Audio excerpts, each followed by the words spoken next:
दोस्तों नमस्कार, मैं संजय पवार एक बार फिर आपके सामने एक छोटी सी घटना लेकर उपस्थित हुआ हूं, जो हमें यह सिखाएगी कि धैर्य का परिणाम कितना बड़ा होता है। एक छोटी सी शॉप होती है और उस दुकान में एक माँ अपने प्यारे से बच्चे को लेकर जाती है कुछ सामान खरीदने के लिए।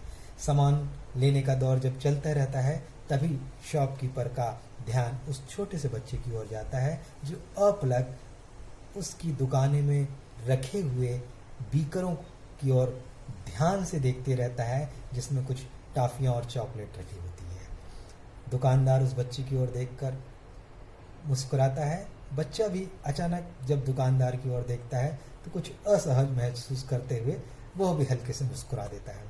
तभी दुकानदार उस बीकर का ढक्कन खोलता है और बच्चे की ओर आगे बढ़ाते हुए कहता है कि बेटा, इसमें कुछ टॉफ़ियाँ और चॉकलेट रखी हुई है, आप निकाल लो, इसमें से जो आपको पसंद है वो आप ले सकते हो।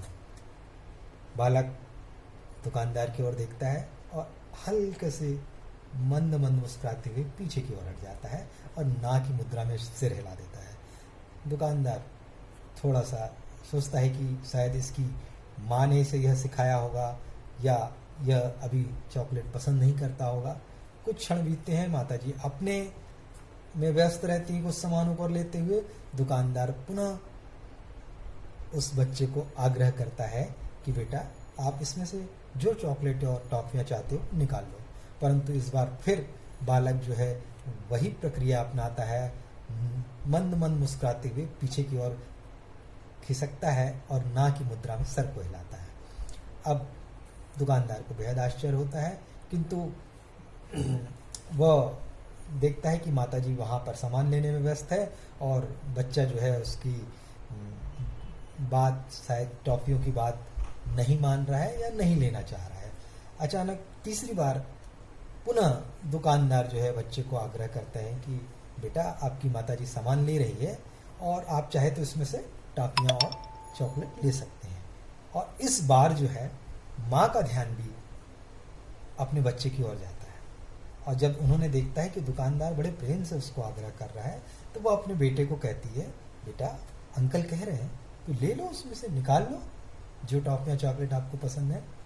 तो बालक फिर से अपनी माँ की ओर देखता है और एक कदम पीछे हटकर ना की मुद्रा में सिर हिलाते हुए पीछे हट जाता है। बात समाप्त होती है, माताजी का लेना समाप्त होता है सामानों का, और जब वो जैसे ही वापस बिल देने के पश्चात दुकान से चलने को होते हैं, तब अंतिम और आखिरी बार दुकानदार पुनः बेटे से आग्रह करता है कि ये लो। अब इस बार जो है प्रक्रिया ये होती है कि दुकानदार अपने दोनों हाथों से बीकरों में, चॉकलेट और टॉफियों की बीकरों में दोनों हाथों को डालते हैं और काफ़ी सारी मुट्ठियाँ भर के टॉफियाँ और चॉकलेट निकालते हैं और बच्चे की ओर देते हैं और कहते हैं कि बेटा, अब आप तो जा रहे हो, अब तो इनको रख लो। तब बच्चा जो है तुरंत अपनी थैली आगे बढ़ाता है और उन टॉफियों और चॉकलेटों को ले लेता है। माँ भी हैरान, दुकानदार भी हैरान, दोनों लोग काफ़ी हैरान। फिर भी इन हैरानी के बीच कोई संवाद तो होता नहीं है। माता अपने बच्चे का हाथ पकड़ती है और अपने घर की ओर रवाना होती है। राह में जब इस घटना को माता याद करती है और अपने बेटे से पूछती है, बेटा, दुकानदार ने आपसे 2 या 3 बार आग्रह किया, तब आपने उसकी बातों को मना कर दिया, चॉकलेट और टॉफियाँ लेने से मना कर दिया, लेकिन जब हम वापस आ रहे थे और दुकानदार ने जब अपने हाथों से टॉफियाँ और चॉकलेट दी तो आपने तत्काल अपनी थैली बढ़ाई और उन चॉकलेट और टॉफियों को ले लिया। तब छोटा सा बालक मुस्कुराते हुए माँ से कहता है कि माँ, वो हर बार मुझे ये कह रहे थे कि मैं अपने हाथों से उनके बीकरों से टॉफियाँ और चॉकलेट निकाल लूँ। माँ, तुम तो जानती हो कि मेरे हाथ कितने छोटे हैं।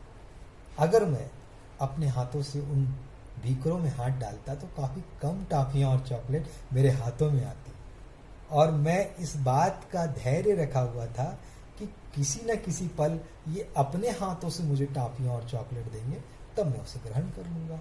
और घटना वही हुई।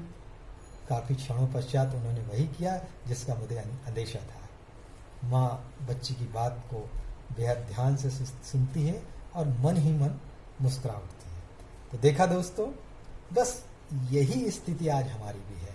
हम अगर थोड़ा सा धैर्य रखें तो ईश्वर जो है वो नित्य प्रतिदिन हमें संतुष्टि का उपहार देने के लिए कहते हैं। चाहे खुशी का उपहार, चाहे धन से, चाहे संतुष्टि का उपहार, हमेशा ईश्वर देने को तैयार रहते हैं कि लो वत्स, ये निकाल लो अपने हिस्से का समृद्धि, अपने हिस्से की खुशियाँ। लेकिन हम तत्काल तैयार हो जाते हैं और जितना हम चाहते हैं उतना निकाल लेते हैं और कुछ क्षणों पश्चात फिर दुखी हो जाते हैं, फिर असंतुष्ट हो जाते हैं, क्योंकि हम धैर्य नहीं रख पाते हैं। धैर्य रखें, ईश्वर अपनी कृपा से और अपने हाथों से जब देगा तो वो इतना देगा कि आपकी झोलियां कभी खाली नहीं होने वाली है। तो दोस्तों, इस कहानी का सार ये है कि धैर्य रखें और उस ईश्वर की प्रतीक्षा करें, वो देने वाला है और जिस वक्त वो देगा तो आपको फिर कभी और मांगने की जरूरत नहीं पड़ेगी। तो दोस्तों, कैसी लगी ये छोटी सी घटना, ये छोटी सी कहानी? आप अपने बच्चों को जरूर ये घटना और कहानी सुनाएं और उसे मोटिवेट करिए। चलिए, इसी कहानी के साथ मैं अपनी बात यहीं पर समाप्त करता हूं। अगली बार आपसे किसी और घटना के साथ फिर से मुलाकात होगी। मैं संजय पवार आप सभी से विदा लेता हूं। धन्यवाद। जय हिंद, जय भारत।